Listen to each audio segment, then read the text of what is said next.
नमस्कार, capital TV देख रहे हैं आप। मैं हूं आपके साथ पूजा। भारत के ऑपरेशन सिंदूर ने पाकिस्तान में तबाही मचा दी है। पाकिस्तान की तबाही की तस्वीर हर दिन सामने आ रही है। भारत के सामने पाकिस्तान ने पूरी तरह से सरेंडर कर दिया है, लेकिन इस बीच पाकिस्तान सिर्फ एक नहीं, कई अलग अलग मोर्चों पे बुरी तरह से फंस चुका है। सबसे ज्यादा तबाही की तस्वीर बलूचिस्तान से सामने आ रही है, जो पाकिस्तान के लिए बहुत बड़ा झटका है।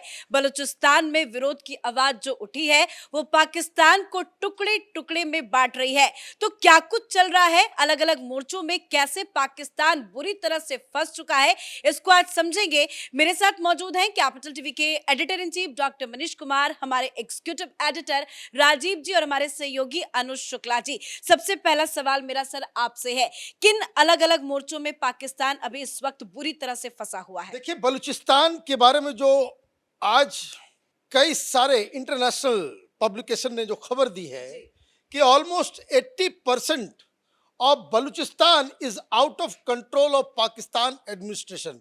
मतलब जो पिछले 4-5 दिनों से हम लोग कहानी बता रहे थे कि किस तरीके से वहाँ बलूचिस्तान के झंडे सरकारी बिल्डिंग्स के ऊपर वहाँ से भगाया जा रहा है, और कल तो बकायदा बलूचिस्तान के जो बीएलए हैं उसका बयान था कि no outsider will be allowed और permitted to stay in Balochistan. तो ये जो अचानक से पाकिस्तानियों को भगाया जा रहा है, वहां आर्मी और पुलिस वाले अपनी अपने पोस्ट अपनी अपनी चौकियों को छोड़ के भाग रहे हैं, इससे एक नई तरह की ऊर्जा बलूचिस्तान के लोगों में बहती हुई दिख रही है। जनता सड़क पे आई और पाकिस्तान का थैंक यू हो जाएगा।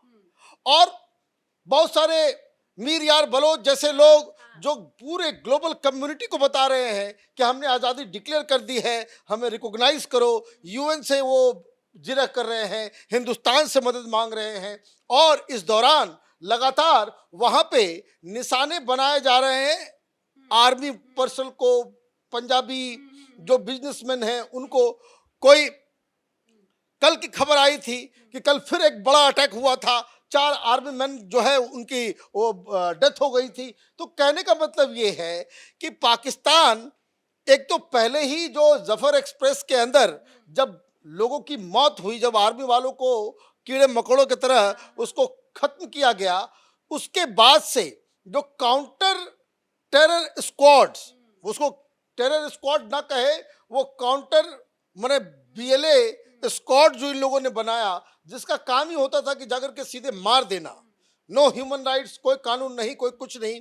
उसके ऑपरेशंस को ये लोग आगे बढ़ाने की कोशिश कर रहे थे, लेकिन अब ऐसा लग रहा है कि जितने भी पाकिस्तान की तरफ से जो भी बलूचिस्तान के ऊपर दमनकारी नीतियां हैं, वो जमीन पे इफेक्टिव नजर नहीं आ रही है। और इसलिए धीरे धीरे करते हुए 80% इलाका वहां आपके हाथ से निकल जाना एक बहुत बुरी खबर है। 80% इलाका हाथ से निकल जाना, ये तो नो डाउट बहुत बड़ा झटका है। लेकिन ये जो विद्रोह सर हम रोज दे रहे हैं, आजादी का खुद ब खुद ऐलान करना, वो एक अलग चीज है। लेकिन पाक आर्मी मैन को मार गिराना, हर अलग अलग जगहों पे जाके हर दिन कब्जा करना, 80% तक ये संख्या अगर पहुंच गई है, 20 का ही है, तो अब लड़ाई ज्यादा लंबी नजर नहीं आ रही है। देखिए, जो अभी समस्या उन लोगों के साथ है, यानी बलूचिस्तान को आजादी की घोषणा करने वाले लोग ये कौन सी स्ट्रेटजी बना रहे हैं? उनकी स्ट्रेटजी है कि बलूचिस्तान के अंदर जो ग्रामीण इलाके हैं और जो ऐसे क्षेत्र हैं जहां रिसोर्सेस है, नेचुरल रिसोर्सेस है, उन जगहों पर आर्मी का कंट्रोल कम है पाकिस्तान का। और जहां शहरी इलाके हैं, शहरी इलाकों में इन लोगों का घुसपैठ कम है, यानी कि वहां पर इसका कंट्रोल कमजोर है। तो इसलिए जो ग्रामीण इलाके हैं जहां नेचुरल रिसोर्सेस हैं, उन जगहों पर अगर पाकिस्तान ज्यादा निगरानी भी करता है तो भी उसके खिलाफ ये ज्यादा संघर्ष करेंगे। और आजादी की घोषणा इन लोगों ने जो की, अलग अलग स्टेट में यानी कि अलग अलग देशों में जाकर ये उसके लिए बैटिंग कर रहे हैं कि कहां से हमें पहले रिकॉग्निशन मिले। जैसे ये रज्जाक बलोच जो जनरल सेक्रेटरी है बलोच अमेरिकन कांग्रेस का, उसने सीधे तौर पर कहा है कि अब आगे हम सरकार बनाने की बात कर रहे हैं। और सरकार कैसे बनेगा? अब हम ये देख रहे हैं कि सरकार बनाने के लिए हमको हिंदुस्तान जाना चाहिए, अमेरिका हमें उसकी इजाजत देती है, कनाडा देती है, या यूरोपीय संघ के कोई देश देते हैं, यानी यूरोप का कोई देश देता है, और उनको उम्मीद सबसे ज्यादा भारत के ऊपर है। जिस तरीके से तिब्बत पर चीन ने कब्जा किया, कब्जा करने के समय में ये जवाहरलाल नेहरू को वो दिखाई नहीं पड़ रहा था कि चीन और तिब्बत ये दोनों अलग अलग देश हैं। तिब्बत को उन्होंने चीन का हिस्सा मान लिया, बाद में भ्रम टूटा, तो आज क्या हो रहा है, हम एग्जाइल गवर्नमेंट को एक्सेप्ट कर चुके हैं, और एग्जाइल गवर्नमेंट तिब्बत की हिंदुस्तान से चल रही है, धर्मशाला से चल रही है, उसके प्राइम मिनिस्टर होता है, उसके कैबिनेट होते हैं, और वो लोग यहां से तिब्बत की सरकार चलाते हैं। भले उनका अधिकार सीमित हो, उनका अधिकार कुछ भी ना हो, लोग वहां के तिब्बत के लोग इनको मानते हैं। बस यही आधार है जो चीन को कम से कम ये एक बाउंडिंग रखता है कि नहीं नहीं, अभी भी तिब्बत हमारे कब्जे में नहीं है, इसकी सरकार भारत से चल रही है। कोई एक डर रहता है कि जब जन आंदोलन हो गया तो ऐसे समय में, जबकि अंतरराष्ट्रीय स्तर पर हस्तक्षेप होगा, तो उस समय उसे हम बर्दाश्त नहीं कर पाएंगे। हम सबको ये लगातार ऐसा नहीं कर सकते, डेमोक्रेसी की आवाज उठे और सीधे टैंक चला दे, लोगों को कुचल दे। तो ये स्थितियां बलूचिस्तान के लिए भी है। अब रिक्वेस्ट किया जा रहा है बलूचिस्तान सपोर्टर के माध्यम से कि अब हिंदुस्तान की सरकार हमें ये प्रोवाइड करे सुविधा कि हम बलूचिस्तान की सरकार हिंदुस्तान से चला सके, एग्जाइल गवर्नमेंट की घोषणा कर सके, और वहीं हमारा कैबिनेट हो, हम पाकिस्तान का हिस्सा नहीं रहेंगे। और ये अवधारणा जैसे ही आई, अगर भारत सरकार ने जो अभी विचार कर रही है कि हम उसके एग्जाइल गवर्नमेंट को एक्सेप्ट करें या ना, अगर एक्सेप्टेंस मिल जाता है तो उसके बाद बलूचिस्तान के ग्रामीण क्षेत्रों में रहने वाले लोग वो अपने अपने क्षेत्रों के नेचुरल रिसोर्स की सुरक्षा के लिए आगे बढ़ेंगे। ह्यूमन राइट एक्टिविस्ट तो वहां अभी भी चल रहा है एक्टिविज्म, यहां तक कि महरंग बलोच को देखिए, जिसे अभी ये मार्च 2025 में ही, इसी साल, ये आतंकवादी गतिविधियों के लिए जेल में डाल दिया। टाइम्स मैगजीन में उसकी फोटो छपी और बताया गया कि भाई ये 100 इन्फ्लुएंशियल लोगों में से एक है बलूचिस्तान में, ये ह्यूमन राइट के लिए काम कर रही है। पाकिस्तान इसे अंदर जेल में डाल दिया है, उसे नोबेल पीस प्राइज के लिए मांग चल रही है। तो ये जिस तरीके से म्यांमार में आंग सांग सूकी के साथ हुआ, बाहर में रहकर उन्होंने ऐसे दबाव बनाया कि जुंटा की सरकार हिल गई। बाद में भले ही आंग सांग सूकी उन लोगों की कठपुतली बन गई, जिसके कारण जुंटा सरकार फिर से दोबारा आ गई। लेकिन जो स्थिति अभी बलूचिस्तान में है, और जैसे भारत का सपोर्ट है, लगता है कि कुछ समय के अंदर बलूचिस्तान की निर्वासित सरकार हिंदुस्तान से चलेगी, और वहां पर पाकिस्तान के किसी भी नियम कानून को मानने से वहां के लोग ही इनकार कर देंगे। बिल्कुल, तो भारत इस पर विचार कर रहा है। लेकिन अनुज सर, जिस तरह से बलूचिस्तान की पूरी उम्मीद भारत से टिकी हुई है, इसके पहले भी ये मांग की गई थी कि दिल्ली में एक एम्बेसी खोला जाए, और मीर यार बलूच की तरफ से बार बार ट्वीट करके ये कहा जाता है कि इंडिया सपोर्ट करे। और भारत पाकिस्तान के युद्ध में हमने देखा कि किस तरह से उन्होंने खुल के भारत का समर्थन किया। क्या रणनीति आने वाले दिनों में भारत की हो सकती है, क्या समझ में आ रहा है? कई सारी चीज़ें हैं इसमें। एक तो ये देखिए कि व्यावहारिक रूप से और सैद्धांतिक रूप से बलूचिस्तान को देखने की ज़रूरत है। जब आप व्यावहारिक रूप से देखते हैं तो आप पाते हैं कि बलूचिस्तान पर पाकिस्तान का कंट्रोल नहीं है, और बलूचिस्तान एक स्वतंत्र मुल्क आप कह लीजिए, या बिखरा हुआ, या जैसे भी आपको जो समझ में आए।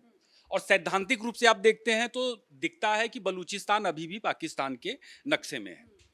रज्जाक बलोच के जिस इंटरव्यू का जिक्र हुआ, वो कल का उनका इंटरव्यू है। अमेरिकन कांग्रेस के लीडर हैं, उन्होंने अपने इंटरव्यू में बोला कि पाकिस्तान का बलूचिस्तान में जो कंट्रोल है वो लिमिटेड है, क्वेटा जैसे कुछ इलाकों तक जो शहर हैं, और बहुत सारे कल्चर और बहुत सारे तरह के जो ट्राइबल समूह हैं वहाँ पर रहते हैं।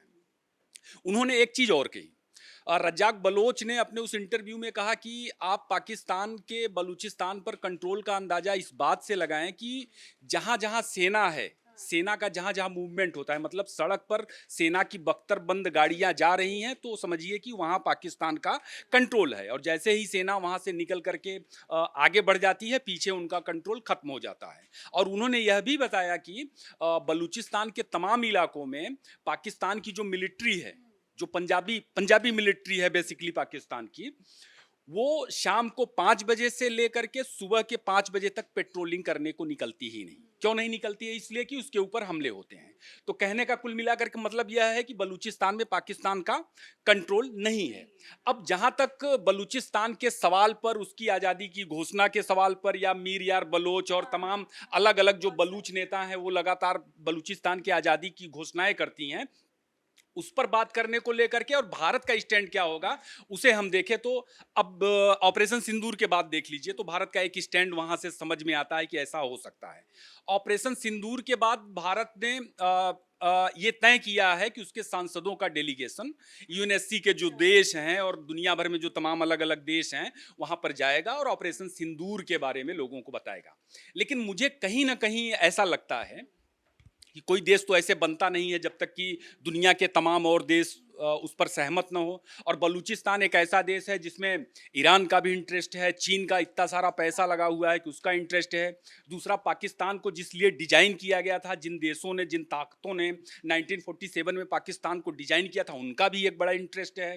तो ऐसा है नहीं कि भारत अगर कह दे तो बलूचिस्तान बन जाएगा। भारत के कहने भर से नहीं बनेगा, उसके लिए जब तक कि दुनिया के तमाम देश आगे नहीं आते हैं। तो ऑपरेशन सिंदूर के बाद आप देखिए जो डेलीगेशन तय किया गया है भेजने के लिए, मुझे कहीं ना कहीं लगता है कि बलूचिस्तान के सवाल को भी इस डेलीगेशन के जरिए उठाया जाएगा, क्योंकि ऑपरेशन सिंदूर के दौरान बार बार ये पहला मौका है कि पूरी दुनिया ने बलूचिस्तान के संघर्ष को देखा, बलूचिस्तान को लेकर के दुनिया भर में बात हुई। हालांकि अभी भी जो पश्चिमी मीडिया है वो बलूचिस्तान के मसले पर चुप रहता है, वहाँ चाहे उत्पीड़न के सवाल हों, वहाँ चाहे पाकिस्तानी लूटपाट के सवाल हो। इसका एक उदाहरण आप ऐसे भी ले लीजिए कि इंडियन नेवी पर एक फर्जीवाड़े में एक कथित तौर पर कहा जा रहा है कि इंडियन नेवी ने कुछ रोहिंग्याओं को उठा करके अंडमान निकोबार के समंदर में फेंक दिया। उस पर यूनाइटेड नेशन एक टीम बना देता है जांच के लिए। लेकिन बलूचिस्तान जहां हजारों हजार की संख्या में लोग गायब हैं सालों से, सामूहिक कब्रें वहां पर मिली हैं, बच्चों को भी वहां पर मारा गया है, और पाकिस्तान ने बलूचिस्तान में जो कार्रवाइयां की हैं वहां पीएएफ इस्तेमाल, फाइटर जेट इस्तेमाल किए गए हैं, मिसाइल तक वहां पर दागे गए हैं। इन सवालों पर दुनिया की अंतर्राष्ट्रीय संस्थाएं चुप रहती हैं। तो मुझे कहीं ना कहीं लगता है कि ऑपरेशन सिंदूर के जरिए ये भारत की रणनीति का हिस्सा भी होगा। वह बलूचिस्तान के मसले पर, बलूचिस्तान के अंदर क्या कुछ पक रहा, और सिर्फ बलूचिस्तान ही नहीं, पाकिस्तान के अंदर क्या कुछ पक रहा, कैसे पाकिस्तान के पंजाब के जो लोग हैं और उनकी जो पंजाबी डोमिनेंस वाली सेना है वह कैसे केपीके, कैसे सिंध, कैसे बलूचिस्तान को कब्जे में लेकर के उसको निचोड़ रही। ये सवाल भी दुनिया के सामने रखेंगे और मानवता के सवाल पर, शांति के सवाल पर और क्षेत्र में स्थायी समाधान के लिए बलूचिस्तान के पक्ष में समर्थन जुटाने की तो अंतर्राष्ट्रीय मंच पे भी ये मुद्दा जरूर उठना चाहिए और भारत का स्टैंड भी साफ समझ में आ रहा है। सर ने जिस तरह समझाया कि बहुत सारे अलग अलग देश भी हैं जो रोड़ा बनेंगे, इसकी क्या झलक समझ में आ रही है? क्या चाइना इंटरफेयर करेगा, बाकी अलग अलग देश परेशान करेंगे? देखिए, दुनिया का कोई भी देश अगर एक नया मुल्क पैदा करता है तो उसके समर्थन और विरोध में रहते हैं। आज ऐसा पहली बार नहीं है। बांग्लादेश जब बन रहा था तो बांग्लादेश के बनने के विरोध में क्या चाइना नहीं था, अमेरिका नहीं था? वो होगा। ये भारत की अपनी रणनीति चाहिए कि किस तरीके से उसको अपने कूटनीति के तरीके से बलूचिस्तान के समर्थन में दूसरे मुल्कों को जुटाता है। और ये बात इस्लामिक स्टेट्स के लिए होगा, जो 57 इस्लामिक कंट्री है। वहां पाकिस्तान उसके लिए एक देश है, लेकिन बलूचिस्तान भी उसके लिए एक देश है। तो बलूचिस्तान में जो बातें चलती है, वो जो प्रोपेगेंडा पाकिस्तान ने तैयार किया, उसके खिलाफ जो बलूचिस्तान आजकल उसके लीडर दुनिया में जाकर कह रहे हैं, वो यही बात कह रहे हैं कि देखो, इस्लामिक कंट्री में बैठे तुम लोगों को भी शर्म आनी चाहिए कि पाकिस्तान को ये अल्लाह के नाम पर जंग करने वाले करार देते हो, ये इसकी सेना को जिहादी सेना कहते हो, लेकिन ये जिहाद सबसे ज्यादा हम लोगों के लिए किया है। ये जिहाद हम लोगों के खिलाफ किया है। जैसा अनुज जी ने बताया कि वहां सामूहिक कब्रें हैं, लगातार वहां पर शोषण किया जा रहा, प्रताड़ित किया जा रहा है। हेलीकॉप्टर से ऊपर से फेंका जा रहा था बलूचों को जो आंदोलन कर रहे थे। लेकिन उसके बावजूद अगर इस समय की स्थिति में वो बार बार ये कहता है कि पाकिस्तान की आर्मी वही है जो 30 लाख से ज्यादा मुसलमानों की हत्या की जाकर बांग्लादेश में, पाकिस्तान की आर्मी वही है जो बलूचिस्तान में हिंदुओं की नहीं मुसलमानों की हत्या कर रहा है। तुम लोग उसके पीछे इसलिए खड़े रहते हो क्योंकि वो भारत के खिलाफ संघर्ष करता है और कहता है कि हम काफिरों के खिलाफ जिहाद कर रहे हैं, लेकिन ये जिहाद वो मुसलमानों के खिलाफ कर रहा है, मुसलमानों को प्रताड़ित कर रहा है, मार रहा है। तो जो इस्लामिक वर्ल्ड है, इन लोगों के ओआईसी के 57 कंट्री, ये लोग भी इस बात से परेशान रहेंगे और ये कंफ्यूज हैं। अभी बलूचिस्तान अपने लिए समर्थन ढूंढ रहा है, भारत वेस्टर्न वर्ल्ड से और एशिया के उन देशों से समर्थन ढूंढ रहा है जो कि पाकिस्तान से प्रताड़ित है, पाकिस्तान से परेशान है और पाकिस्तान के खिलाफ वो भारत के साथ ज्यादा जुड़ा हुआ है, इंटरेस्ट उसका हिंदुस्तान के साथ है, उसका ऊपर थोड़ा बहुत दबाव डाला जा सकता है। तो भारत की स्ट्रेटजी क्लियर है, वो क्लियरिटी है कि हम जाएंगे और उसके बाद बलूचिस्तान को आगे वहां के लोग लीड करेंगे, हम बैक से सपोर्ट करेंगे।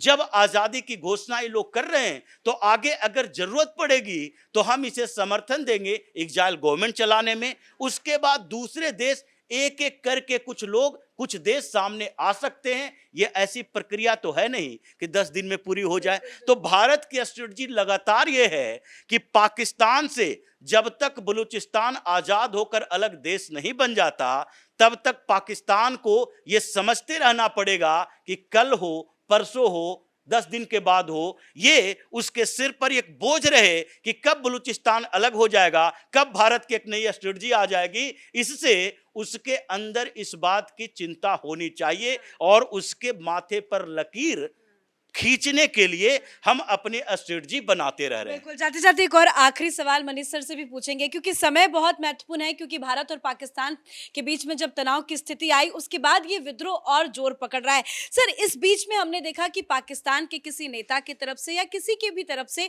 बलूचिस्तान को लेकर कोई स्टेटमेंट नहीं आया। पाकिस्तान में क्या चल रहा है बलूचिस्तान को लेकर? देखिए, मैं नजम सेठी साहब को मैं सुन रहा था, बड़े ही रिस्पेक्टेड जर्नलिस्ट है वहाँ के और राजनीति से भी उनका वास्ता रहा, क्रिकेट बोर्ड के भी वो रहे और भी बहुत सारे जो सीनियर जर्नलिस्ट हैं वो बार बार इस बात को कह रहे हैं कि जो हमारी वर्तमान की स्थिति है उस स्थिति में जो हमारे इंटरनल प्रॉब्लम्स वो इतने ज्यादा बड़े और विशाल हो चुके हैं कि जिसका प्रेजेंट डिस्पेंसेशन के पास कोई इलाज नहीं है।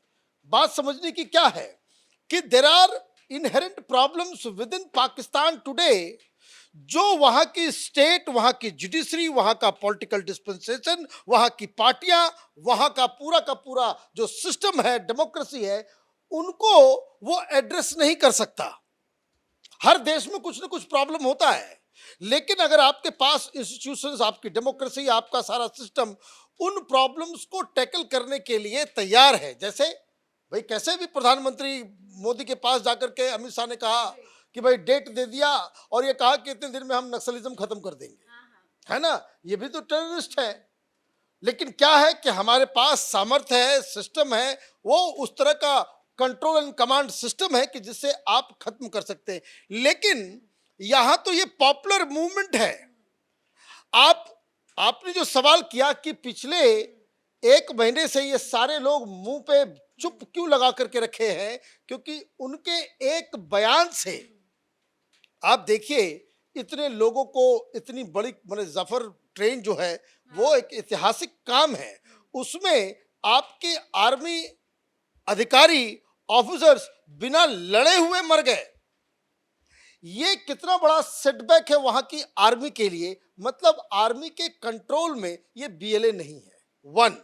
नंबर 2, कोई भी पॉलिटिकल लीडर वहां जाकर के भाषण नहीं देता, मिलता नहीं, जाता नहीं। भाई डिस्टर्बेंस आप कहते हो कश्मीर, देख प्रधानमंत्री मोदी जाते हैं, अमित शाह जाते हैं, वहां पूरा करके आते हैं, लेकिन वहां मतलब पॉलिटिकल क्लास भी जो है वो भी वहां के जनता के एस्पिरेशंस को टैकल नहीं कर पा रहा है।